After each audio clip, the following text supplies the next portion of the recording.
Hi everyone, and welcome back to Say It in Sports, the podcast where we talk about life and leadership lessons through the lens of the games we love, which are sports. So today I have a really awesome guest, and we're going to be talking about learning to love the process. So this is all about kind of understanding where you want to go and learning how to love every part of it and detach yourself from the outcome. So today I have with me Gina Douglas. Gina is a high school, not a high school, right? Elementary school physical education teacher and health, right? Yes. So Gina, thanks so much for being here. Thanks for having me. And I actually met you through Fuel, which I love. So you're my second Fuel guest, which is awesome. I love Fuel. And you recently just became a member of a board, right? Yes. Can you just tell me a little bit more about that? So I became a board member of SHAPE Pennsylvania. SHAPE Pennsylvania is the health and physical education professional organization. I was once the past president for the Southeastern District, vice president for SHAPE Philadelphia, and then I was asked to interview for the board of directors position. So I have a little bit more of a know. I'm around a lot of like-minded people. We get to discuss, what's going on in our state and in our professional organization all together, which is really fun. Yeah, that's awesome. Yeah. So I love that you wanted to be part of this because I know that you have such a passion for sports and physical education and just getting people to move. And of course, you used to come to Fuel, so you used to box and cycle with us. Yes. But tell us a little bit more about like your background and your interest in sports and leadership. So I grew up in Scranton, Pennsylvania. I played various sports growing up. The two main sports were soccer and softball growing up. I came to Westchester. I did a lot of recreational sports when I was there. I didn't necessarily play on the Westchester University team. And I decided there to study kinesiology because I had such a passion for sports. And I wanted to bring my passion for that to kids who are interested and teaching them just to love the process of what we're going to be talking about today and how it could build resilience. And I was very passionate about that, and I wanted to bring that to the youth. Love it. And I definitely feel like you're the type of teacher who goes above and beyond just like what is required of you. So, I guess when you think about your gym teachers, which by the way, my most favorite teacher, which I mentioned in my other podcast, it was my gym teacher from elementary school. I mean, we are pretty amazing people. Yes, you are making a difference. Thank you. And every time I talk about him, I always like send him the clips or whatever. But he was the one that encouraged me to play soccer. And, looking back, as I was 10 years old when I started playing, and I played because he encouraged me to do it. Yes. I just think about like how pivotal those years are Yes. in your development and your, excitement for sports. And when you have the opportunity to get involved, whether it be just through, school or through club sports, whatever it might be, I think it's great to have people that are there to support you that can really say like, just go for it. Just go play, enjoy it, have fun. So, I feel like your job is such an important part of instilling that love of movement and sports in kids at that age. It is, and that's why I love teaching elementary school so much.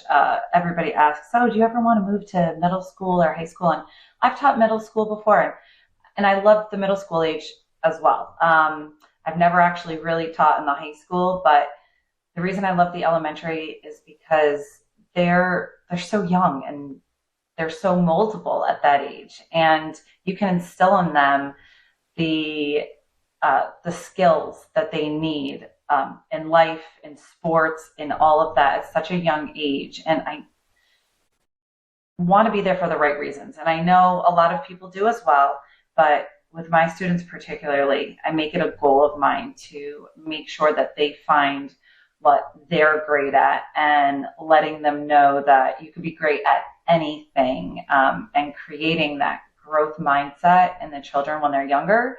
So as they get older, they've developed those skills and they can take those with them and work towards whatever they really want in life.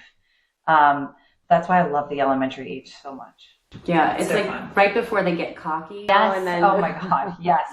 100%. They start in 5th grade, they start to teeter with that because they think they rule the school. Yeah. But, they're still young enough. And I always say, sometimes when I get like student teachers, they could be a little intimidated by 5th graders at first. And I said, they're just babies at the end of the day. Yeah. I said, they're 10 and 11, and it's such a fun age though. I feel like that is a sweet spot too. So when I was growing up, I was a counselor for the YMCA. So every summer I was a camp counselor. I started out as an extended day counselor. So early mornings, late in the evening. But what was really awesome about that job was I ended up like staying all day sometimes to sub in for other counselors that weren't there. And it absolutely taught me like so many things in terms of, responsibility when it came to working.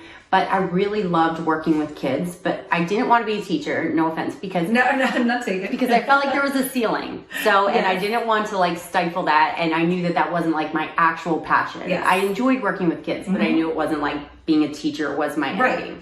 But I did get a chance to work with them when I was a counselor, and I planned games for them, and I was a director at one point, but it was the 10 and 11-year-olds that I absolutely loved and just thought that was such a great age to really, like you said, teach them a lot of those skills, like a growth mindset and things where, it was like that age where they were still willing to try things, not scared to fail, but they also could understand if they weren't so great at things that they had to work a little bit harder. Yes. So I feel like it's a tough age because they're also more willing to quit at that age, but also a very fun age where you can really make an impact. It absolutely is. I start my day off every day with 5th grade, and it's such a great way to start my day with them.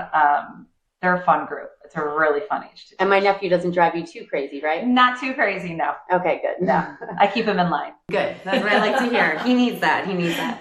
All right. So talking today about like learning to love the process. Yes. And, one of the things I think is really important when we're talking about the process, and I feel like it's such a Philly thing, right? Because this whole concept kind of started with Sam Hinkie, who was the GM of the 76ers, quite a few years ago. And it was trust the process. Yes. So, in your rebuilding years of rebuilding a team, it's all about trusting that you're going to get the right players in the right spots, and they're all going to work together toward, the same goal to be successful in the end. One of the things I think really stands out when we talk about trusting the process is detaching yourself from the outcome. Yes. So, teaching people how to not just be focused on making the team or winning the game, but learning to love all the training to get there and loving the game itself, not just what the outcome is. I always have this philosophy that I always pull out on my son, which is if you don't like something, so if he enrolls in a sport, you pay money for these kids to play sports, you buy all their equipment. And so my philosophy was you can quit, but only on a good day. So if you have a bad game, of course you want to quit because it's hard. Maybe you didn't do so well, and I give him the opportunity because I don't want him to keep pursuing something that, he dreads or he doesn't love.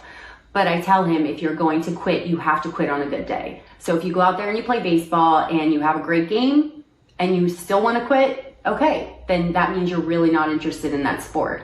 But if you want to quit on the day that you struck out and you dropped the ball and you lost, that's not really the right decision, in my opinion, right? Absolutely. Because that means he's just quitting because it got hard. Right. So question for you, when we're talking about, working with kids and trying to instill some of these characteristics in them, some of these philosophies, what are some of the things that you encounter and how do you help kids understand that it's not just about the outcome, that they really can learn to love the process? So in teaching phys ed, when I'm teaching, let's say, a certain skill for a sport, like for example, we're doing floor hockey right now. So I'm teaching stick handling and we're teaching passing and we're doing slap shot and wrist shot. We take those in increments and the kids know by now we do skills that can lead up to the game. But I always tell them, you have to practice and you're going to fail and failing is good. I try to instill that in them right away.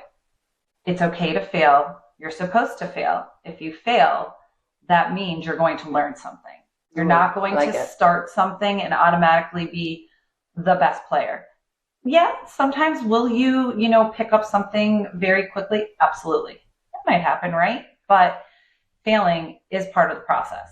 And just so they know, okay, I'm not great at this.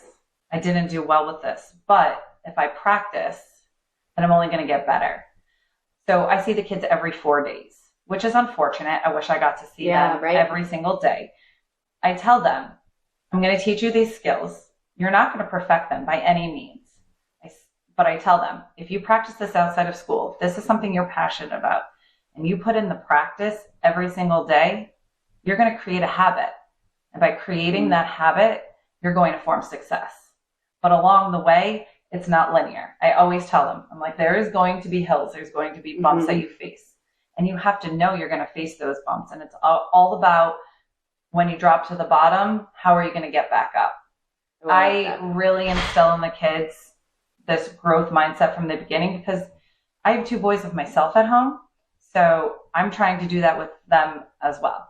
Yeah. My older son's in 2nd grade, and he is right now about the competition. But this year he slowly is starting. It's starting to click for him. He's starting to learn that, I've got to work with a team, or I've got to be a good teammate. I've got to practice skills. Mm-hmm. I've got to do all of this in order to be successful. So, I mean, it's very hard for some kids to learn that. But the more I instill it, the more I say it, the more we practice it in class, the more if they tell me, oh, I didn't do well with this, and I say, that's great. Yeah. I commend them for not doing, something the correct way. Great. That means you're going to learn how to do it the right way.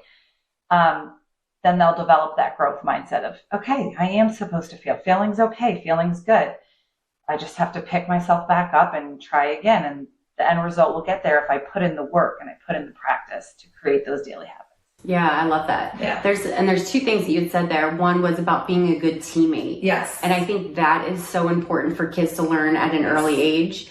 There was a basketball game a few weeks ago that my son was in, and he got a little upset that he wasn't playing great because he missed a couple foul shots. Yep.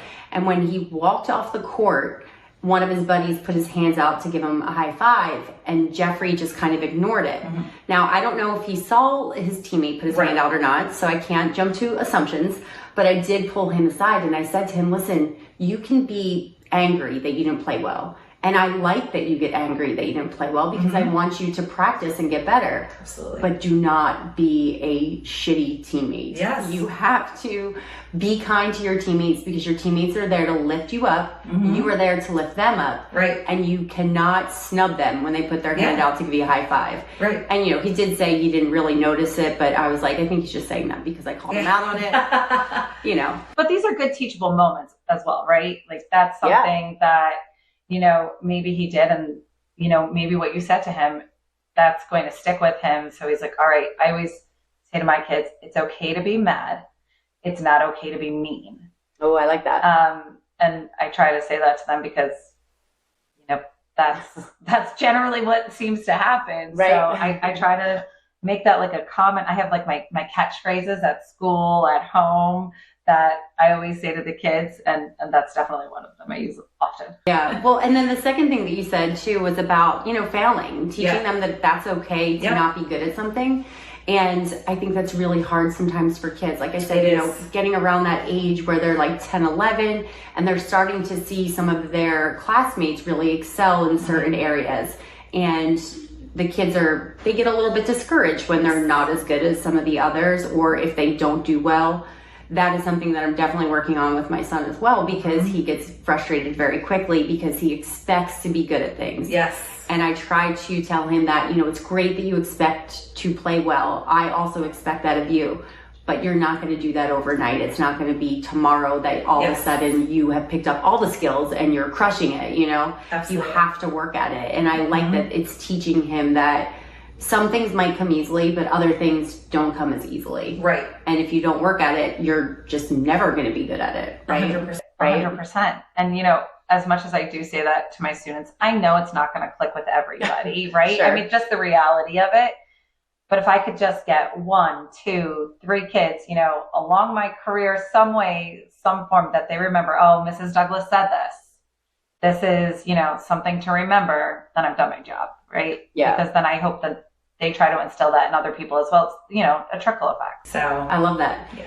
Now, I was reading this quote the other day, and you talk into your phone and it tells you, and then all of a sudden in your feed, you have all the information you need, right? Yes. So I think it heard me because a quote popped up. It was Usain Bolt's quote, and it said, I train to run 9 seconds and people give up in 2 months when they don't see results. So he's basically saying, he runs in the Olympics, he trains to run 9 seconds. That is his 100-meter sprint. I think it's 100-meter.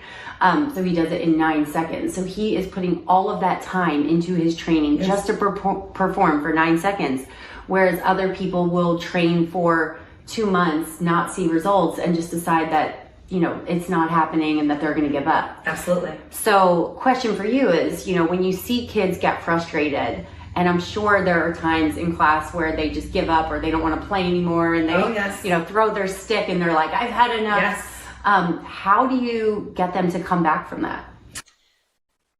So sometimes, I will pull the kid aside. I'll have a genuine conversation with them, see what's going on. And, I try to give them examples of specific athletes or a specific time I, failed at something and how I got better, to let them know it's normal. It's normal to feel this way. You got to pick yourself back up, and we're going to keep trying. For example, I'll tell some of the kids about Tom Brady. Tom Brady wasn't athletically really the best quarterback, but he studied the game. He wanted to get better. It didn't happen overnight. He put in the work every single day to get better. And, he's one of the greatest quarterbacks of all time. And it didn't happen overnight. I also, use examples of Michael Jordan a lot in class. Tried out for his college basketball team. Didn't make it. There's one quote, and it's going to escape me, but basically about how, long quote about how he his team counted on him for the game-winning shot, and he missed it how many times. And even these people who are recognized as legends, right? Yeah. They failed. And if it wasn't for them keeping trying, whatever it is, basketball, football, it doesn't matter what it is, that they kept trying, and that's where they got to where they are. So if you give up, you're never going to know how great you could be. Yeah. So continue on, and sometimes it helps. Sometimes they just need a second. Sure. I mean, reaching certain kids. But I could think of an example right now in class, as well as we're doing floor hockey, we're warming up with jumping rope. Oh gosh. It is a lost skill. Yes, it is. A lot of kids do not know, not like when we were growing up, everybody had a jump rope. Everybody knew how to do it. You knew tricks, you knew chants, you knew different things, right? Some kids haven't even picked up a jump rope. Isn't that crazy? To me, it's I just can't understand it because it was just so common. I know. And it's a lost skill. So I make sure I incorporate that in February for Heart Month. So we warm up with jumping rope.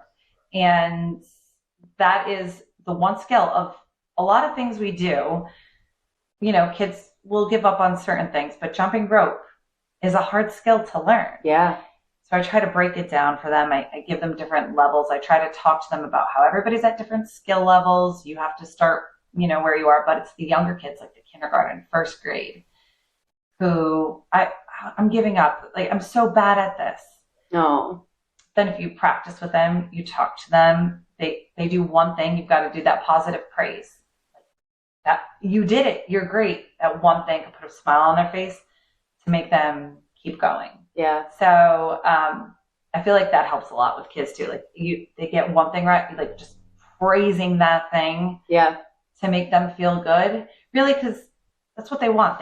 They want to feel like they're doing great. Yeah, yeah, absolutely. And just saying that to them sometimes gets them going as well. So that's another trick up my sleeve that I try to practice with them. Well, you'd be surprised how many adults actually can't jump rope, because remember, at Fuel, that was what we did as our warm-up, and there were a lot of people who'd be like, I'm not jump roping, and I'd be like, yes, you are. I know. Oh my gosh, I'll never forget those 6 a.m. or 5 a.m. What were they, 5 a.m.? 5:30 and 6:30. Oh my goodness. Yep. Yeah, starting with jump rope. They're not gonna lie, there'd be some mornings I was slow getting to that jump rope as well. Right. But no, it's great, and you just gotta keep practicing. Yeah, well, and fun fact is that in 2020, when I was, at home working out and whatever, sometimes in the studio, sometimes home, I picked up jump roping again because I needed to do a different type of cardio. So I started jump roping, and then I ended up, like every morning now, I jump rope for about 10 minutes before I get into my actual workout.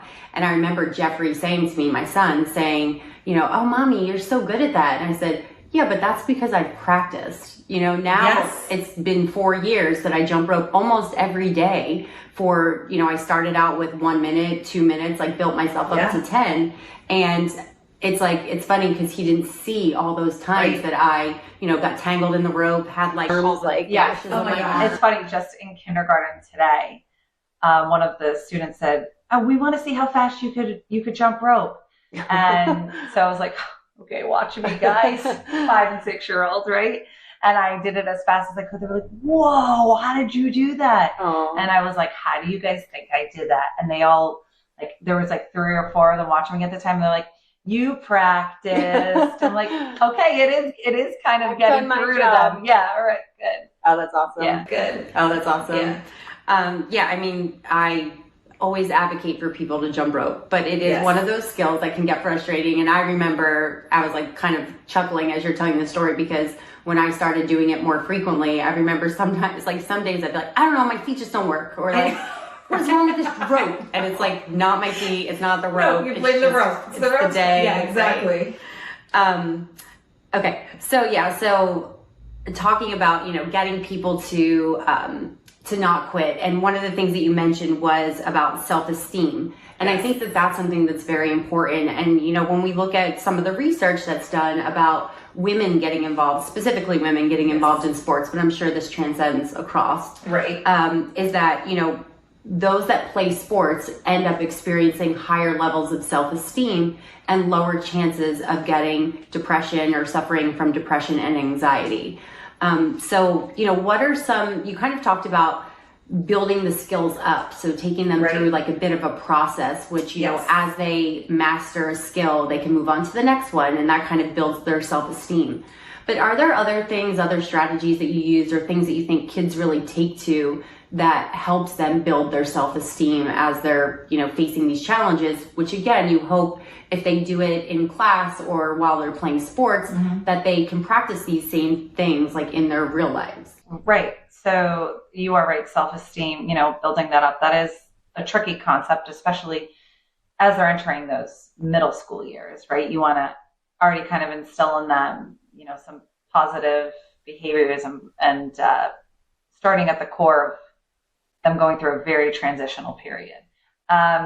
So we do a lot of social skill settings as well in class that, talk about like working together, how to be a good partner, how to be a good teammate, and what that looks like. And I'll always make sure, I always give feedback to each group, whether we're doing stations or an activity, pointing out things that somebody did, is showing such a positive way. If somebody's working together, like I will stop class and I'll be like, I want you guys to come look over here. Look what, I'm just going to make up something.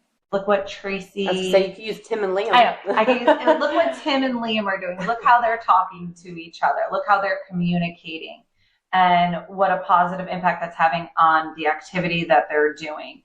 Pointing that out, because like I had said, kids love that positive praise. They're going to want to try that, and then they're going to realize, oh, wow, this actually works when we are all working together. And another big thing that's kind of lost in kids these days are problem-solving skills. Okay. So I really try to emphasize on the kids on how to solve problems. Yes, I step in when I need to, of course. But that also builds like a positive self-esteem with them, knowing they can figure out a problem. There's so many times kids will come up to me with, little things that I'm like, okay, well, how can we solve this? How I want them to figure out the problem. Love that. And that adds to boosting that self-esteem. And when I see somebody, like I said, doing something really well, I want them to know, whether it's not me stopping class and using it as an example, like going over like, oh, wow, do you do this outside of school? And if they're like, no, or yes, I'm like, well, it really shows. Or, wow, this is something you might like think of doing, just kind of highlighting them in some sort of way. And I don't just highlight the same people. I make sure I get to everybody, because nobody's, there's going to be some people who like some things or, show their abilities in other ways. But I always make sure it's not just, the most athletic, Sure, yeah. kid in class. Not that I don't touch on that, because they need that as well. But, touching on other people who are, trying their best, or making them also feel like a valued person in that class, which boosts their self-esteem as well. So those are other ways as I try to boost their confidence, which builds their self-esteem, and hopefully they take that on with them and feel good about themselves or what they did or whatever it is, puts a smile on their face, whatever it is.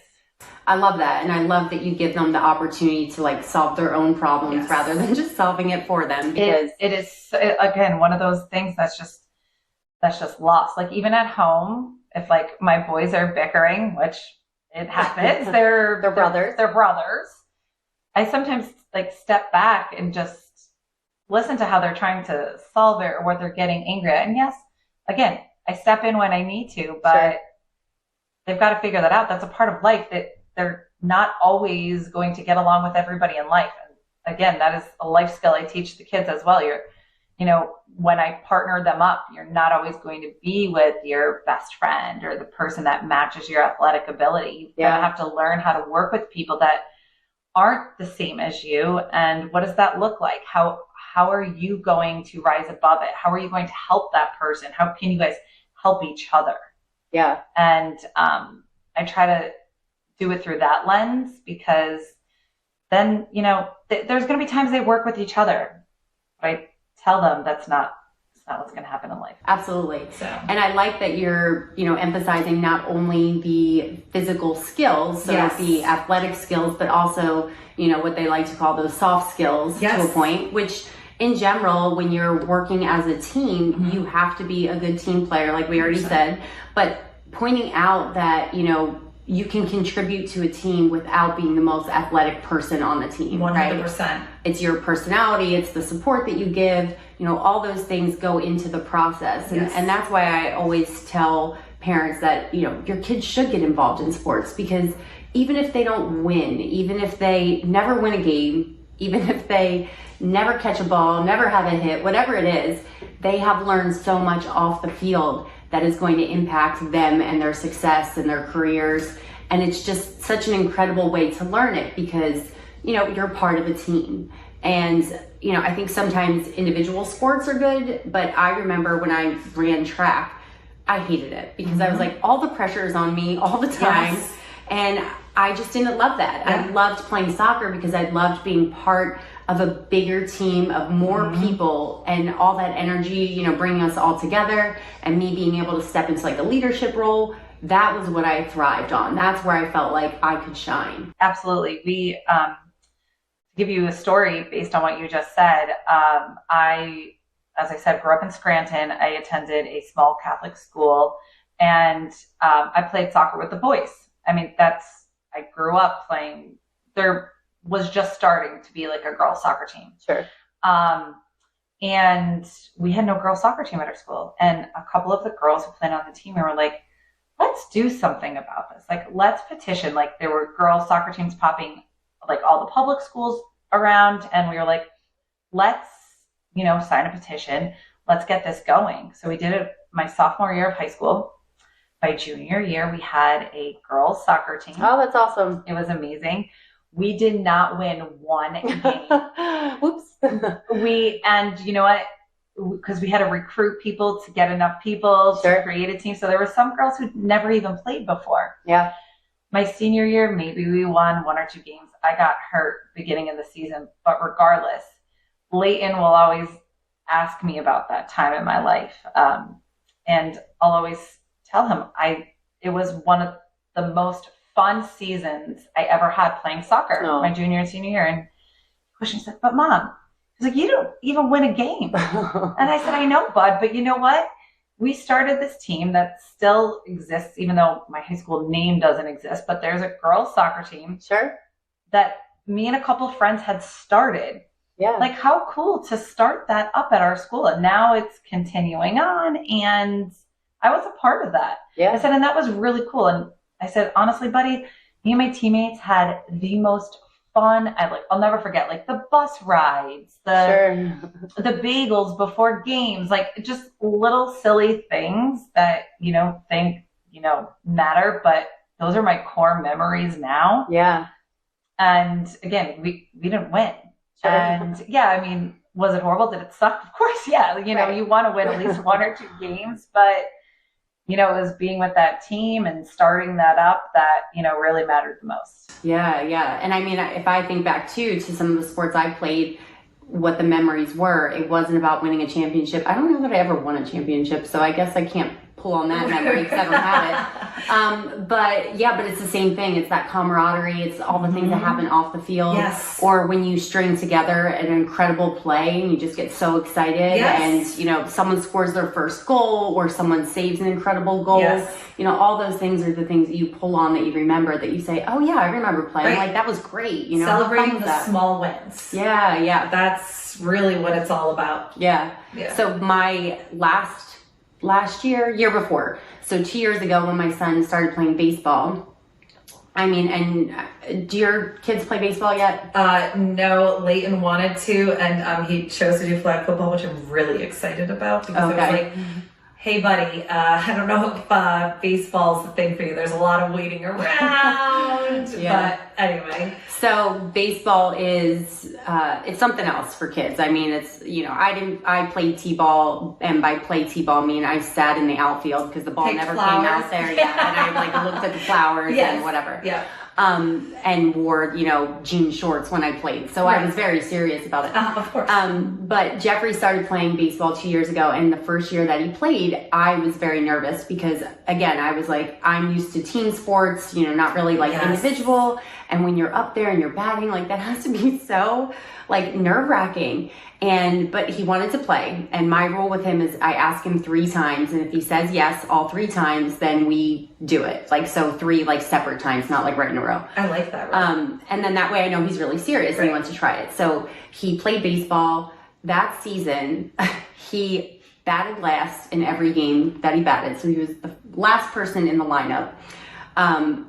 And mind you, I learned a lot of lessons about myself during this season. Yes. But he was last in the lineup, and I don't think he got any hits.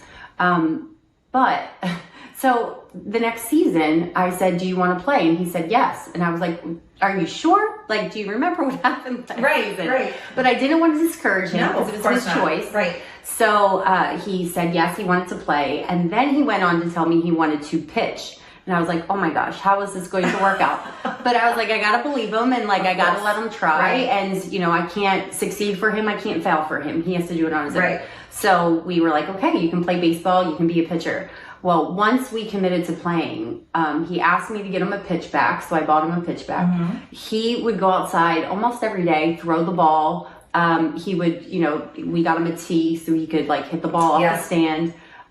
He pitched in quite a few games this past season. The kid played incredibly. He even got like a double play one of the last games of the season. Oh my gosh. And his just awareness of the game was really elevated. I think a lot of that came from video games and watching the Phillies. Yeah.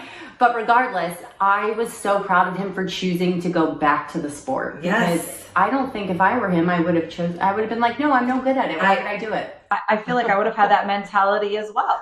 Right? I mean, it's really great to see that resilience, and for him, to want to, again, he practiced, and look at where he came second season. Yeah, yeah. Well, and when other parents would say, oh, Jeffrey's doing really great this season, I said, that's on him. Like, 100%. I didn't do anything. Exactly. I asked him 3 times if he wanted to play, and he said yes, and I just signed him up. But I was so proud of him, and it really did, like, teach me to just really trust him and to like, and it was so exciting to watch his resilience and to watch him play and be proud of himself. Yes.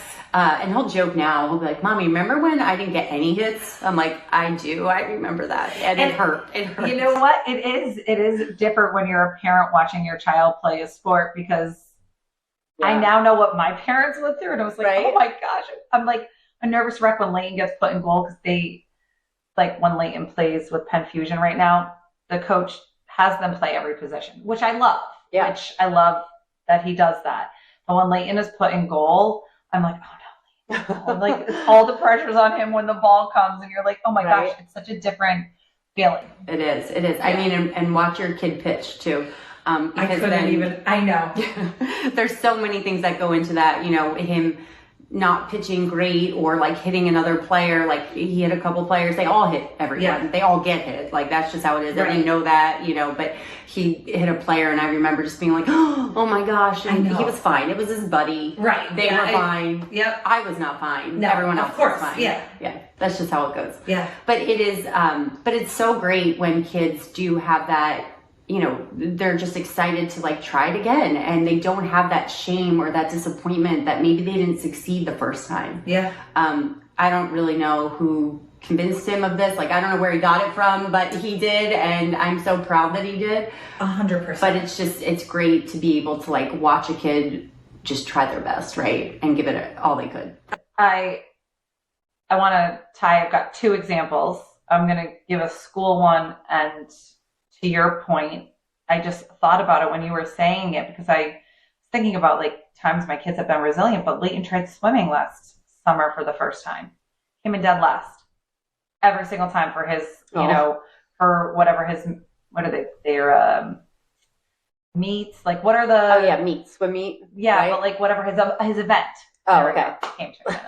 What his event was. We know a lot about swimming. Right, we really do. I'm like, I don't know. I'm like, he's better with all the strokes than I am. But what I think when he was done with the season, he's like, oh, I can't wait to do it again. But the camaraderie in that sport, we belong to a pool in Westchester. Everybody's cheering, no matter if you're first, last, everybody's cheering you on. And I think that's what he loved about it. It was just fun, and everyone's cheering you on. Yeah. And he didn't, to him, it didn't matter. Like he never, was upset about that. And I'm so happy he wants to try that again as well. And then to tie it into school, based off of what you said, it is very interesting because, I try to explain to the students if they're partnered up with somebody, right? That's not the friend. Like we do a lot of partner acceptance is what I call it. And I have a big poster in my gym hanging up to explain what it looks like to be a good partner. And, I revert back to it a couple times, but I always tell them, if you're playing with somebody and they're doing something the complete wrong way, and somebody yells at you and was like, you suck at this, you're not good at this. I said, I know from my experience, if somebody said that to me, that would make me not want to try. Yeah. But if somebody was encouraging to me and saying something positive and lifting me up, it's going to make me want to try more and to be better. And I try to instill that in the kids as well. Say something positive, whatever it is. You tried your best. You did something. I said, you never know what your words, what kind of impact it can have on somebody else to make or break them from trying something, to keep going or to quit. And I try to have that mentality myself as their teacher in class, keeping things positive and light, being, authentically myself, like dancing around, singing, like wearing your Eagles blow up costume. Wearing my Eagles blow up costume. Go Bird. And doing blow the whistle. Which I couldn't even clap I was trying to clap my hands during it. It was like my hands didn't meet. But just being myself and letting them know it's okay to let loose and be themselves as well. I want to be that space. I want to be that outlet for them.